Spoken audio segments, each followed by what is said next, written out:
Olá! No vídeo aula de hoje vamos falar sobre fermentação.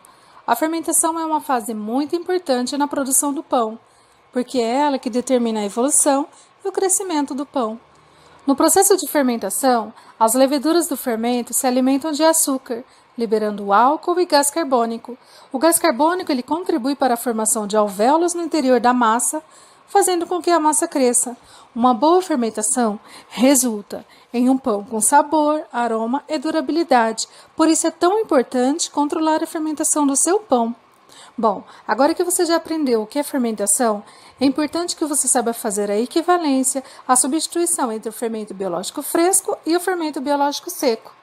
Bom, é importante que você saiba que o fermento seco ele é 3 vezes mais forte que o fermento fresco. Então, fique atento e faça a substituição corretamente, garantindo um pão perfeito.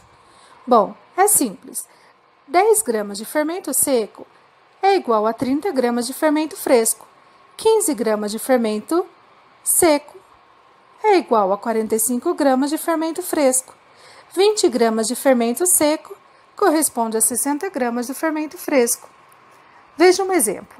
Se a receita pedir 10 gramas do fermento seco, você pode substituir por 30 gramas do fermento fresco. Ou se a receita pedir 60 gramas do fermento fresco, você deve substituir por 20 gramas do fermento seco. Viu como é fácil? Bom, agora que você aprendeu a fazer a substituição correta entre os fermentos, é importante fazer a mistura adequada da massa. Após adicionar os ingredientes, é preciso misturar a massa, permitindo a ativação do fermento e que as cadeias de glúten sejam alinhadas, esticadas e desenvolvidas. Isso faz com que seja possível capturar o gás carbônico que é liberado no processo de fermentação. E no descanso da massa, que é o período onde acontece o crescimento da massa, ou seja, a massa dobrar de volume, esse tempo ele varia de acordo com o percentual de fermento utilizado na receita, correto? Mas também é importante ficar atento à temperatura da massa e à temperatura do ambiente. Nós estamos falando de fermento. Fermento biológico fresco, que é vendido em tabletes ou pacotinho de 500 gramas, pode ser encontrado facilmente em padarias e seu prazo de validade é curto, porque ele possui 70% da sua composição é água. Então, ele deve ser armazenado na geladeira.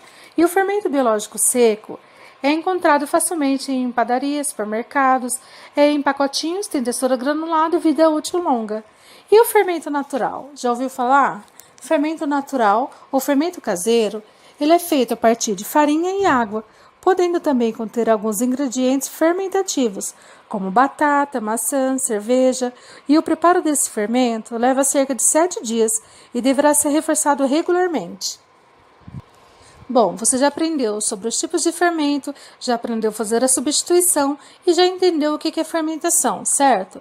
Agora é importante que você saiba que existem 2 processos principais de fermentação. O processo direto, que é quando misturamos o fermento com todos os ingredientes do pão e iniciamos o processo de mistura da massa e sova. E o processo indireto é quando fazemos a esponja e juntamos a massa. Aí você me pergunta, e o que é esponja? Bom, esponja nada mais é do que a mistura de todo o fermento da receita, mais parte de água da receita, mais parte da farinha. Fazer uma massinha bem úmida e deixar fermentar em um recipiente coberto por uns 15 minutinhos. Após esse tempo, essa mistura fica na textura de esponja mesmo, e é por isso que recebe esse nome. Bom, daí usar o método da esponja resultará em pães mais macios e mais bonitos.